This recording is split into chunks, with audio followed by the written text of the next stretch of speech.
हाँ बेटा, तो आज की क्लास रहेगी अपनी 12 हिंदी मीडियम स्टूडेंट्स के लिए। चैप्टर नंबर 10 रनिंग में था अपना, जिसका नाम था प्रत्यावर्ती धारा यानी अल्टरनेटिंग करंट। ये चल रहा था। इसमें अब बता चुके थे आपको कि प्रत्यावर्ती धारा का औसत मान धनात्मक अर्ध चक्र के लिए, ऋणात्मक अर्ध चक्र के लिए और पूरे चक्र के लिए, ठीक है। इसके बाद बताया था आपको वर्ग माध्य मूल मान।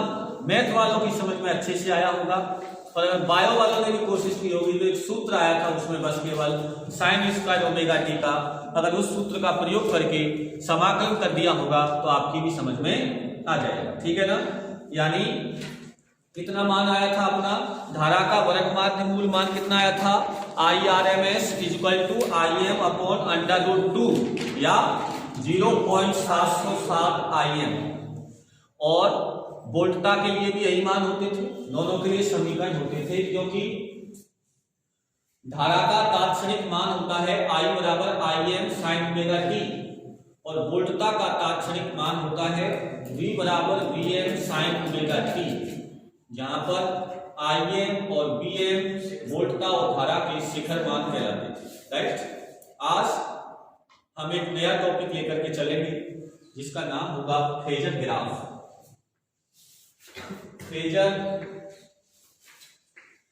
फेजर ग्राफ पहले समझते हैं कि फेजर ग्राफ क्या होता है, फिर उसके बाद अलग अलग विद्युत अवयवों के लिए फेजर आरेख का निर्माण करेंगे। तो पहले अपन फेजर आरेख या फेजर ग्राफ, एक ही बात है बेटा, ग्राफ को या आरेख कहिए एक ही बात है, क्या होता है वो समझिए आप। हम भली भांति जानते हैं, कहीं लिखूंगा नहीं कि हम भली भांति जानते हैं, लेकिन हम जानते हैं कि प्रत्यावर्ती वोल्टता एवं धारा, प्रत्यावर्ती वोल्टता एवं धारा अदिश होती है। कैसी होती है? अदिश होती है, या ऐसे कह सकते हो कि अदिश राशियां होती हैं। अदिश राशियां होती हैं तो इन्हें सदिश रूप में व्यक्त करने का तरीका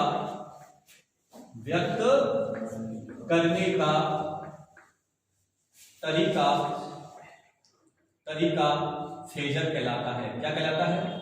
फेजर कहलाता है।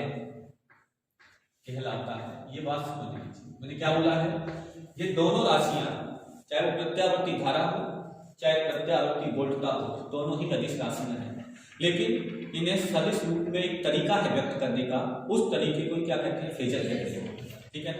तरीका क्या है? आइए, नंबर 1, आप अच्छी तरह से जानते हो कि वोल्टता का तात्क्षणिक मान क्या होता है? V बराबर VM साइन ओमेगा टी, और I बराबर कौन होता है? IM sine omega t. ये दो समीकरण हैं। इससे मैं एक फेजर ग्राफ बनाना चाहता हूं, तो देखिए कैसे बनाएंगे। पहले तो ये देखो, ये ओमेगा टी और ओमेगा टी क्या कहलाते हैं? तलाकोण। क्या कहलाते हैं? तलाकोण। और ये दोनों के क्या है? शिखर मान। अच्छा ये बताओ, VM का मान बड़ा होगा या IM का बड़ा होगा? VM बड़ा होगा, क्योंकि IM आता है VM बटे R, इसका मतलब बड़ा कौन होगा? VM। छोटा कौन होगा? IM। किसमें? परिमाण में। किसमें?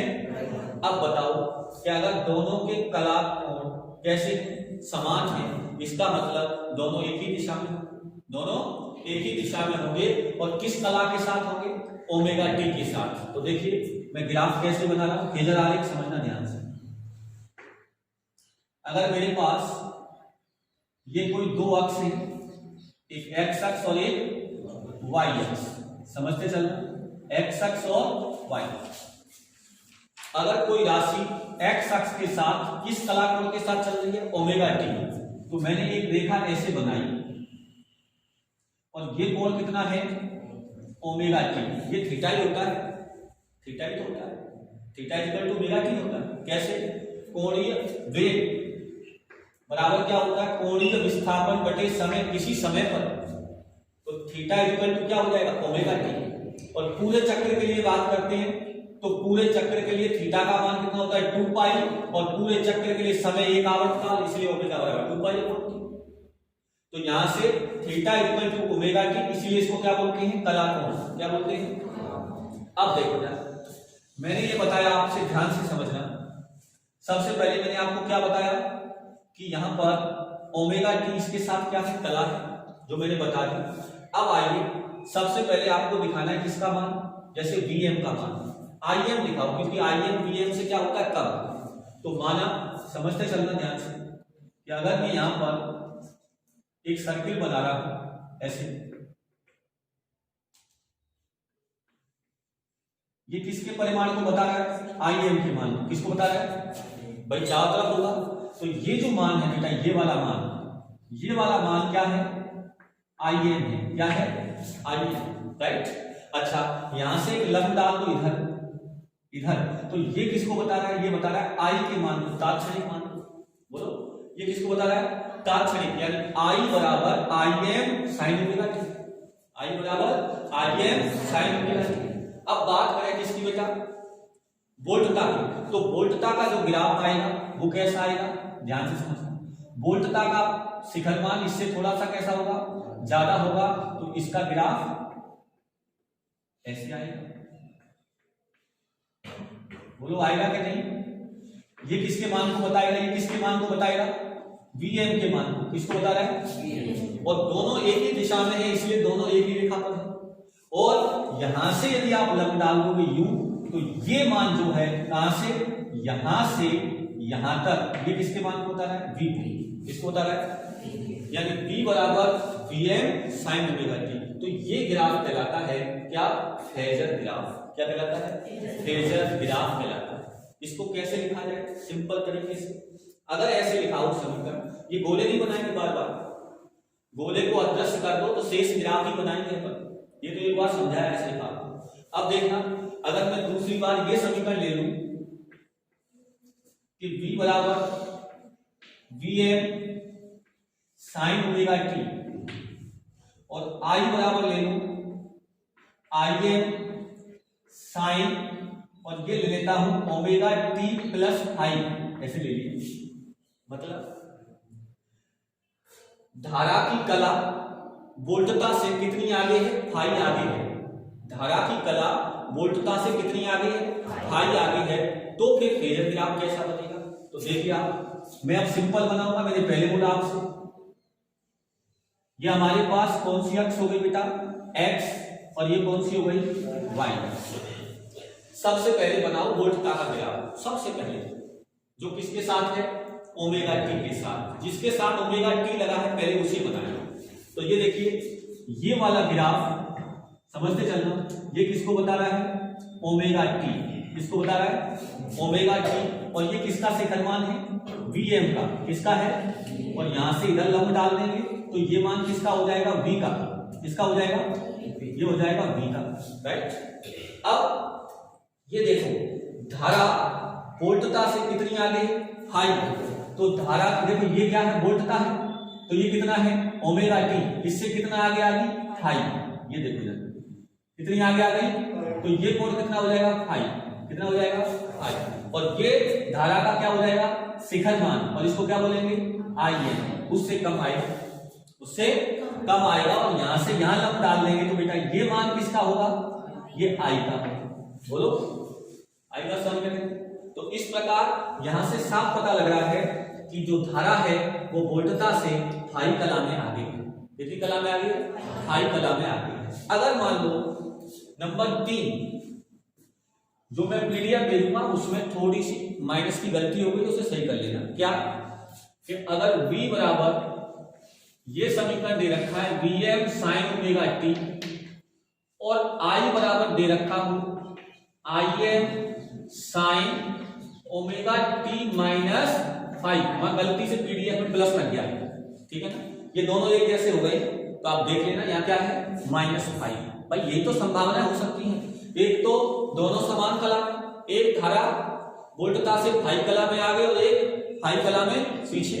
फाई की जगह कुछ भी हो सकता है, क्या हो सकता है 30 डिग्री, 60 डिग्री, 90 डिग्री, 180 डिग्री, कुछ भी हो सकता है। तो अब देखिए अगर धारा पीछे है तो ऐसी स्थिति में फेजर ग्राफ कैसा बनेगा।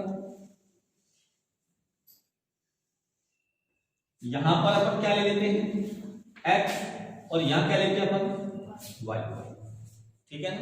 क्या ले लिया हमने x और y। तो अब देखिए ये ग्राफ मैंने किसका बनाया, सबसे पहले वोल्टता का, ये किसको बताएगा Vm को, और ये किसको बताएगा, ये बताएगा V को, इसको बताएगा V को। अब देखना ये कितना कोण है, ये कोण है ओमेगा टी, राइट।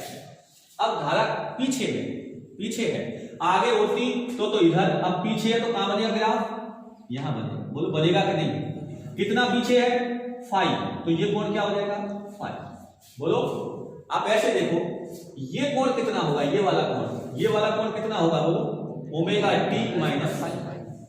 बोलो और वोल्टता के लिए ये कोण कितना है ओमेगा टी, धारा के लिए कोण कितना है ओमेगा टी माइनस 5। या ऐसे देखो कि धारा वोल्टता से कितना पीछे है 5 पीछे है, और इधर होता तो 5 आगे होता। तो ये किसको बताएगा Im को, और इधर यहां पर ये किसको बताएगा I के मान, राइट बेटा। तो ये बात थी किसकी, फेजर ग्राफ, इसकी फेजर ग्राफ। क्लियर हुआ, क्लियर हुआ। बोलो कहीं संशय हो तो आप पूछ सकते हैं। तो इस प्रकार हमें फेजर ग्राफ ऐसे ही बनाने का। अब बात करते हैं अपने विद्युत अवयवों की, ठीक है ना। देखिए अगला टॉपिक आएगा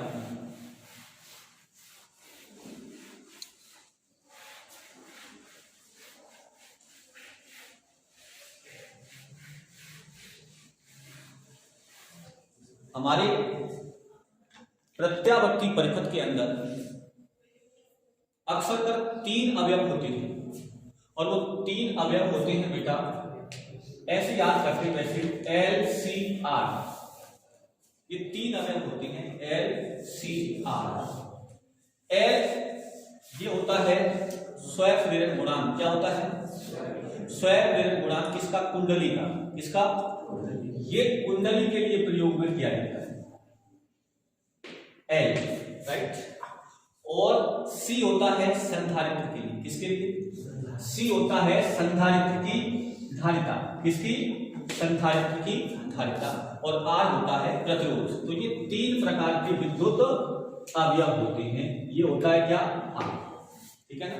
AC में ही अक्सर कर C और L का प्रयोग करते हैं, DC में नहीं करते। तो प्रत्यावर्ती परिपथ में ये 3 अवयव हैं, L है, C है और R है, राइट।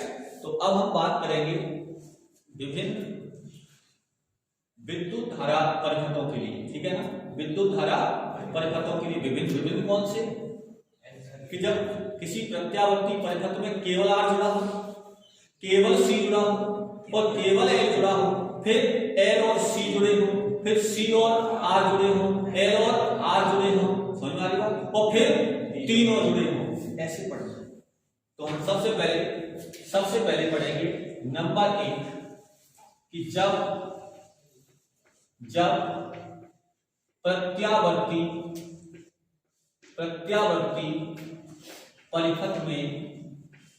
परिपथ में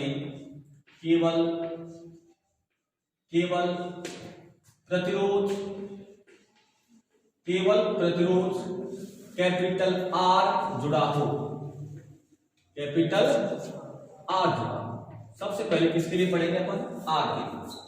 इसमें प्रत्यावर्ती परिपथ में, तो प्रत्यावर्ती परिपथ में तो कैसे जोड़ेंगे, इधर देखिए ये रहा हमारे पास प्रतिरोध R, राइट। इसके बाद यहां पर जोड़ देंगे एक प्रत्यावर्ती स्रोत, और प्रत्यावर्ती स्रोत का चित्र कौन सा रहता है, प्रत्यावर्ती, ये सिग्नल होता है, ये प्रत्यावर्ती का संकेत होता है, ठीक है ना, क्योंकि प्रत्यावर्ती धारा क्या होती थी, ज्यावक्रीय धारा आराम करो ये होती थी, बोलो। इसलिए अगर थोड़ी देर के लिए इस लाइन को मिटा दो तो ये इसका प्रतीक चित्र होता है। क्या होता है, ये इसका प्रतीक चित्र होता है। ऐसा चित्र दिखाई दे तो उससे दूर रहिए।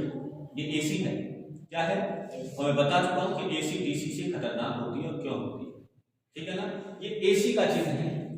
अच्छा, अब देखिए इसमें धारा की दिशा किधर से किधर होगी, बताओ।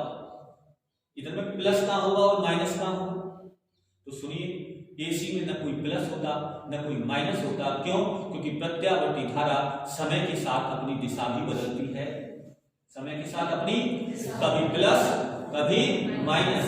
इसलिए आपने देखा होगा कि जब भी आप किसी प्रत्यावर्ती स्विच में प्लग लगाते हो तो कभी ये नहीं देखते कि प्लस किधर है और माइनस किधर, आपके हाथ में जैसे आया लगा दिया, बोलो। इसलिए उसमें कभी, अच्छा जैसे अगर बैटरी लगी हो तो देखना पड़ेगा कि प्लस कौन सा है और माइनस कौन सा है, इसलिए इसमें कोई दिशा नहीं होती है।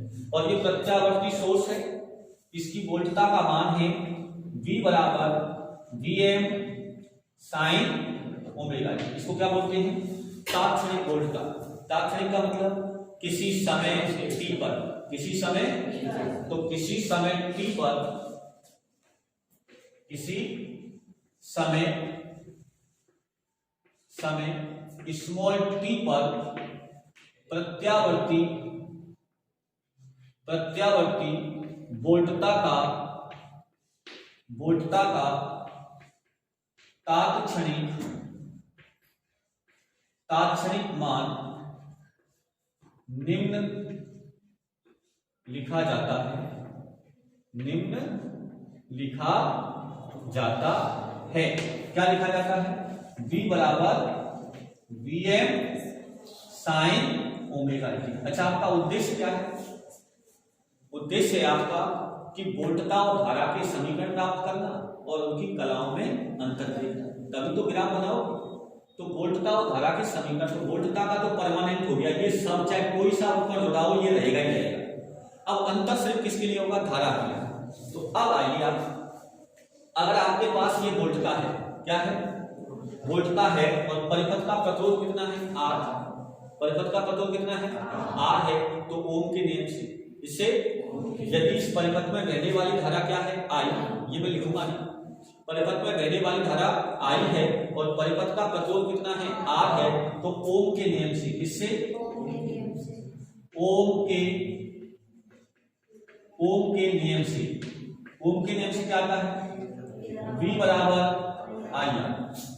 तो I बराबर क्या आएगा, V अपॉन R, राइट। और V का मान क्या है, V का मान क्या है, Vm साइन ओमेगा टी, और बटे में क्या आएगा, R। और ये जो मान है ये किसका है, धारा का शिखर मान, बोलो। और इस शिखर वोल्टता में प्रतिरोध का भाग होगी तो शिखर धारा ही मिलेगी, क्या मिलेगी। तो मैं इसको क्या लिख सकता हूं, I बराबर Im साइन ओमेगा टी, समीकरण नंबर 2, राइट। और यहां पर यहां Im बराबर क्या है बेटा, Im क्या है, Vm अपॉन R, यानी ये क्या है, धारा का शिखर मान।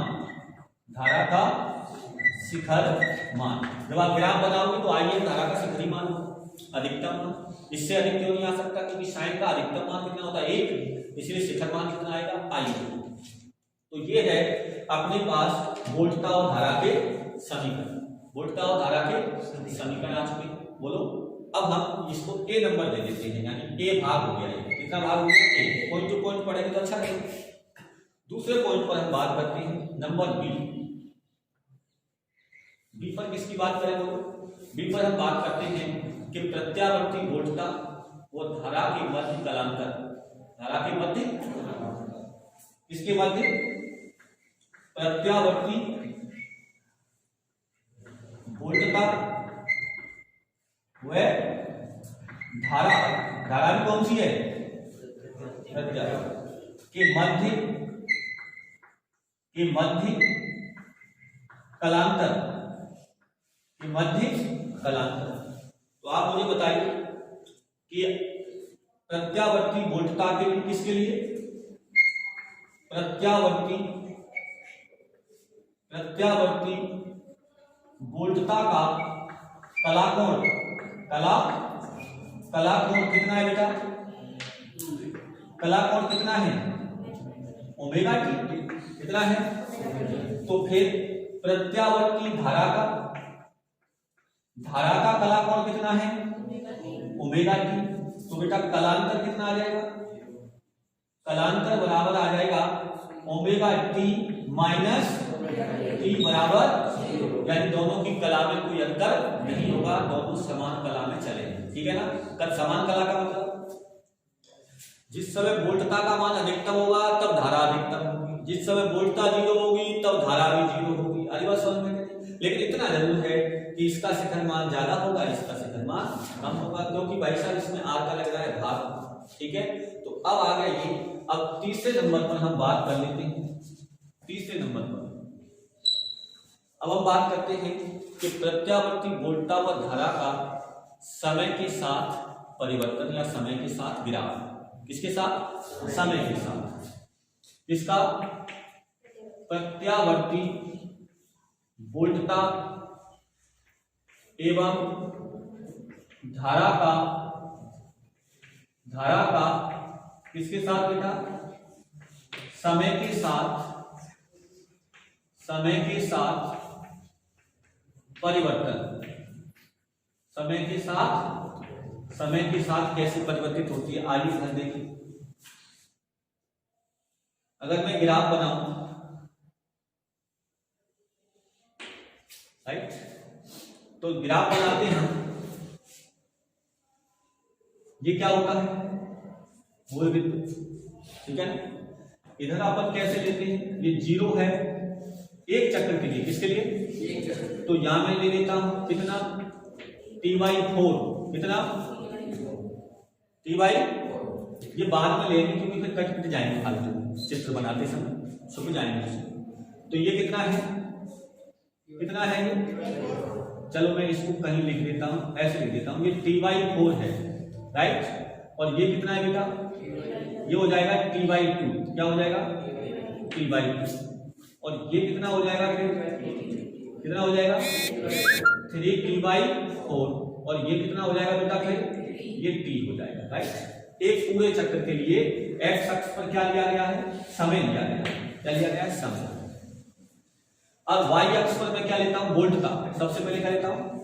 वोल्टता। तो हम अच्छी तरह जानते हैं कि वोल्टता का समीकरण क्या है? Vm sin omega t। Sine का ग्राफ जो आएगा वही आएगा। कैसे? ओमेगा का मान क्या होता है? 2π/t। और t का मान 0 रखेंगे तो sin 0। बोलो, तो sin 0 का मान 0, तो v बराबर क्या आएगा? 0। तो t बराबर 0 पर क्या आएगा? वोल्टता का मान 0। पहला बिंदु मिल गया। और जब t बराबर क्या रखोगे? T/4। तो ये कितना है? Omega 2π/t। t से t कट गया, क्या बचा? 2π/4। 2 से 2 बार π/2। और sin π/2 का मान 1, तो बराबर कितना आ जाएगा? Vm, यानी वोल्टता का अधिकतम मान। तो इस पर वोल्टता का क्या मान आ जाएगा? अधिकतम मान आ जाएगा। बोलो, ये अधिकतम मान। इसके बाद क्या रखोगे? T/2। तो ये 0 हो जाएगा क्योंकि 180। तो T/2 पर क्या हो जाएगा बेटा? 0 हो जाएगा, राइट। और जब 3T/4 रखोगे तो -1 हो जाएगा। -1 होते ये क्या हो जाएगा? -Vm। तो ये ऋणात्मक चक्र में शिखर मान हो जाएगा। तो इस पर लगभग इतना ही मान कहाँ आ जाएगा? यहाँ आ जाएगा। बोलो, ये आ गया। और फिर t पर क्या हो जाएगा? 0। तो 2π हो जाएगा। अगर हम इसको ग्राफ को ऐसे बनाएं तो ये ग्राफ कैसे आएगा? देखो, ये ग्राफ ऐसे है। इसका मतलब ये क्या है? Vm वोल्टता का शिखर मान। और ये क्या है? ये कहलाएगा माइनस Vm, राइट। अब आ जाता है किसका? धारा। धारा कहां है? ये रही। तो ग्राफ तो सेम ही आएगा क्योंकि दोनों की कला कैसी है? समान। लेकिन थोड़ा सा शिखर मान क्या आएगा? कम आएगा। तो धारा के लिए ग्राफ बनाना है तो कैसे बनाओगे? देखो, चलेगा यहीं से। जब ये अधिकतम होगा तो ये भी अधिकतम होगा। जब ये शून्य होगा तो ये भी शून्य होगा, लेकिन इसका शिखर मान थोड़ा सा इससे क्या चलेगा, कम चलेगा। बोलो, तो यहाँ पर ये किसका शिखर मान है, ये है IN, और ये क्या है, ये है -IN, और ये समीकरण किसको बता रहा है, V बराबर VM साइन ओमेगा टी, और ये किसको बता रहा है, I बराबर IN साइन ओमेगा टी। बोलो, तो इस प्रकार ये हो गया प्रत्यावर्ती वोल्टाइम धारा का समय के साथ परिवर्तन। अब फेजर ग्राफ, फेजर दूसरे डी नंबर पर क्या आ जाता है बेटा, इसका फेजर ग्राफ, फेजर ग्राफ तो अभी बनाया, दोनों किसमें है, समान कला में, किसमें है, समान कला में है, तो इसका फेजर ग्राफ कैसा आ जाएगा, देखिए इसका 10 मिनट और फेजर ग्राफ, फेजर ग्राफ देखिए, ये x है और ये y है, तो ये क्या आएगा, ओमेगा टी, क्या आएगा, और ये क्या होगा, क्या होगा v, और ये क्या होगा, तीर का निशान जरूर लगाएं VS, और ये क्या हो जाएगी भाई साहब, IM, क्या हो जाएगी IM, और ये क्या हो जाएगा I। ये हो गया इसका फेजर ग्राफ, क्योंकि दोनों समान कला, दोनों समान कला। लेकिन अब आता है कि अगले नंबर पर, कौन से नंबर पर, ई नंबर पर। ई नंबर कहता है कि आवृत्ति का प्रतिरोध पर प्रभाव, या प्रतिरोध पर आवृत्ति का प्रभाव, प्रतिरोध पर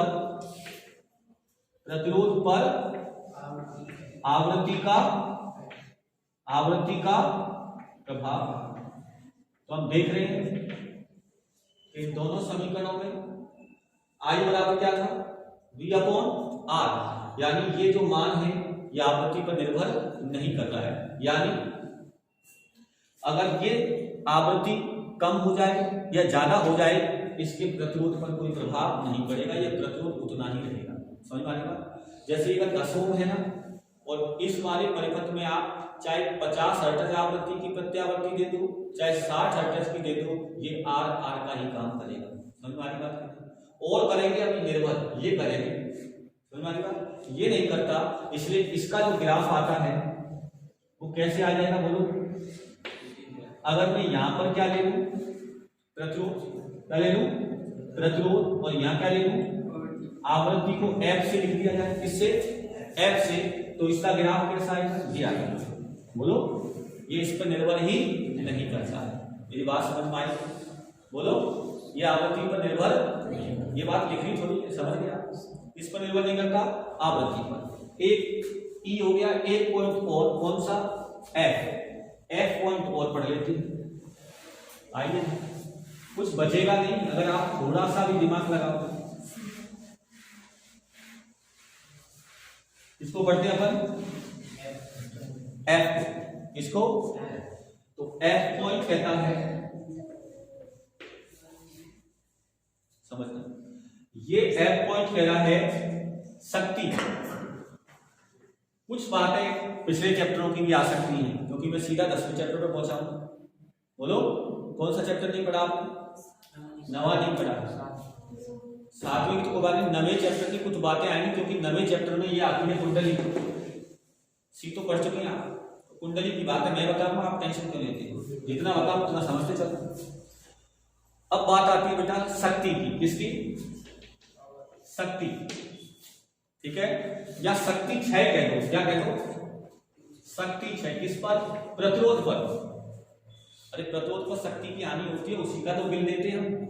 बोलो, अपने घर में जो फ्रिज लगाया उसका प्रतिरोध है, पंखा लगाया उसका प्रतिरोध है, और उस प्रतिरोध पर आकर के ऊर्जा की हानि होने लग जाती है, और उस ऊर्जा हानि का बिल देने हर मंथली लोग आ जाते हैं। आप हानि नहीं करोगे तो कायदा बिल, बोलो, आप हानि कर रहे हैं, तो शक्ति हानि, तो शक्ति का सूत्र बता सकता है कोई, P बराबर होता है V × I। V क्या है, वोल्टता, और I क्या है, धारा, सब जानते हैं। बोलो कैसे, शक्ति बराबर क्या होता है, कार्य करने की दर को शक्ति कहते हैं। बोलो, कार्य करने की दर को। लेकिन ये शक्ति कौन सी है, विद्युत शक्ति, ये भौतिक शक्ति नहीं है, वो अलग आ जाएगी। दोनों के लिए फॉर्मूला यही काम करेगा। अब आ जाओ, अगर विद्युत की बात करें तो कार्य क्या होता है, कार्य बराबर विभव इंटू आवेश, कार्य बराबर विभव इंटू आवेश और बटे में टी, और आवेश बटे टी क्या कहलाती है, धारा, इसलिए वी आई। शक्ति P बराबर V क्या है, तात्क्षणिक वोल्टता, I क्या है, तात्क्षणिक धारा। तो आइए P बराबर V का मान, V का मान क्या है, Vm sin ओमेगा टी, बोलो। और I का मान क्या है, Im sin ओमेगा टी, बोलो। तो अब यहां से क्या आ जाएगा, ये P बराबर Vm Im sine square omega T, बोलो। अब क्या लेते हैं इसका औसत, औसत शक्ति, क्या औसत, औसत शक्ति, औसत शक्ति को कैसे लिखते हैं, बार लगा के, क्या लगा के, बार।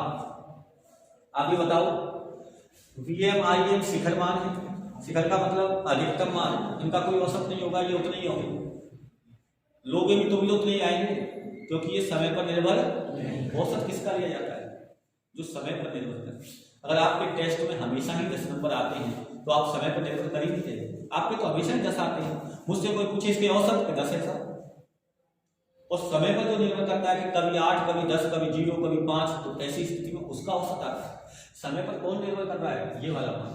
तो यहां से आ जाएगा Vm Im तो वही रहेगा, और इसका साइन स्क्वायर ओमेगा टी का क्या लिया जाएगा, औसत, क्या लिया जाएगा।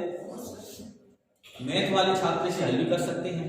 अगर मेरे पे विश्वास नहीं हो तो वीडियो ऑन होने के बाद मैं सॉल्व भी करा सकता हूं कि साइन स्क्वायर ओमेगा टी हो या कॉस स्क्वायर ओमेगा टी हो, इसका औसत आता है 1/2, एक पूरे चक्र के लिए कितना आता है, 1/2। कैसे निकालोगे, औसत निकालने का तरीका एक ही बताया था मैंने आपको, क्या बताया था, ऐसे फंक्शनों का औसत ऐसे निकालते हैं 0 से t, जिसका निकालना है sine square omega T dt, और अपोन में 0 से t dt, तो 1/t आ जाएगा। और साइन स्क्वायर ओमेगा टी को किससे तोड़ोगे, 1 minus cos 2 omega T upon 2 से, और जब आप इसका औसत निकालोगे तो 100% 1/2 आएगा। लेकिन अपन को यहाँ ऐसे थोड़ी निकालना है कि निकाल के बताना है, इतना याद रखना है, ठीक है ना। कितना आएगा, 1/2। तो इसे क्या लिखा जा सकता है, बराबर Vm Im और बटे में 2 लिखा जा सकता है। और इसको क्या लिख सकते हैं, औसत शक्ति बराबर, इसको लिखा जा सकता है Vm बटे √2 गुणा Im बटे √2, ऐसे तो लिख सकते हैं, बोलो। और ऐसे लिख सकते हैं तो इसे ऐसे भी तो लिखा जा सकता है, ये क्या है, ये Vrms है, और ये औसत शक्ति का मान कितना होता है, Vrms और Irms क्या होता है, दोनों के गुणनफल के बराबर होता है, Vrms और Irms। अब ये अंतिम क्षण था, क्या था, अंतिम। अब एक देखिए, मैं आपको बताऊं, एक नई बात बताने जा रहा हूं, वो समझना, समझ सकते हो तो।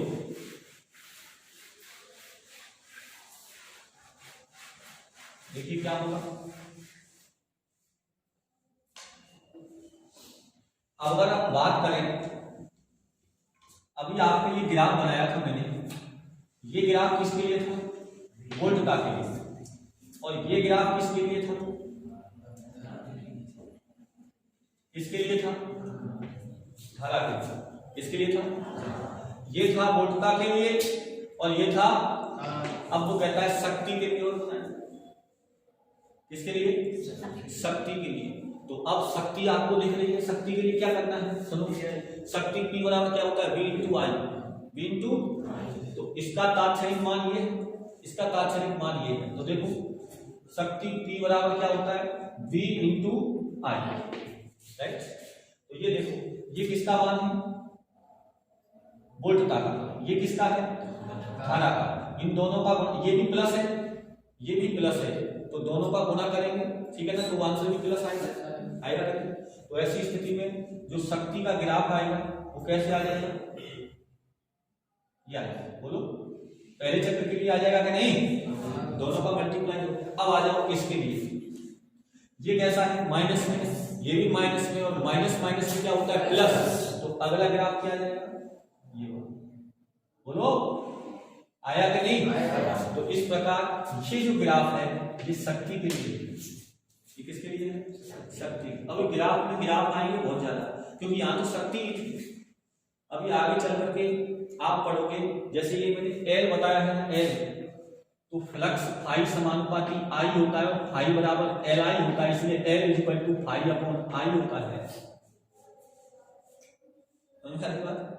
जब चैप्टर 9 पढ़ोगे तो ये एल होता है सर्वप्रेरण गुणांक, इसका मात्रक होता है फाई, फाई का मात्रक होता है वेबर, क्या होता है, वेबर होता है, वेबर नहीं। आई का मतलब होता है एम्पियर, तो वेबर बटे एम्पियर, इसको कहते हैं सर्वप्रेरण गुणांक। और एक होता है अन्योन प्रेरण गुणांक, अभी रहने दो। अन्योन का मतलब दो कुंडलियों के लिए ट्रांसफार्मर का काम आता है। लेकिन इतना समझ लेना कि जब एल प्रवेश कर जाएगा तब ये सूत्र आ जाएंगे, समझ में आ रही बात। जब एल प्रवेश करेगा तब ये सूत्र, तब वो ये कहेगा कि भाई साहब फाई के लिए भी बनाइए, किसके लिए, इसी में ग्राफ फाई के लिए बनाइए, इसी में ग्राफ शक्ति के लिए बनाइए, इसी में वोल्टता का बनाइए, इसी में धारा का बनाइए। तब यहाँ पर अलग अलग रंग के चौक काम आते हैं, लेकिन हमारे पास एक ही है। आपको मैंने घेरा करके बता दिया, ये शक्ति का ग्राफ, राइट।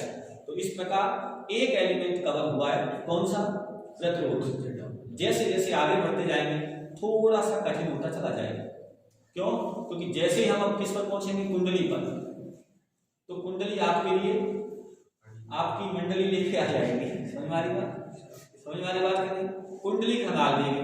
उसके बाद आ जाएगा अपना संधारित्र, और जैसे ही संधारित्र समझ में आ गया तो फिर दोनों के जोड़े बनाएंगे, समझना ध्यान से। और एक एक समझ में आ गया तो जोड़े समझ में आ जाएंगे, और फिर जब जोड़े समझ में आ जाएंगे तो फिर तीनों को एक साथ खींच देंगे मैटर, और जब तीनों हो जाएंगे फिर आएगा आपके पास अनुनादी अवस्थाएं। एक दो टॉपिक आपके से हटा दिए गए हैं, और वो क्या है, आप एक साइक्लोट्रॉन इसमें नहीं है, साथ में इसमें से हटाया गया है, वो है एक तो हटाया है वाटहीन धारा और वाटहीन शक्ति, जैसा हटाया गया है दो टॉपिक, ठीक है ना, उनको हटा देंगे अपन। आज के लिए इतना ही, धन्यवाद।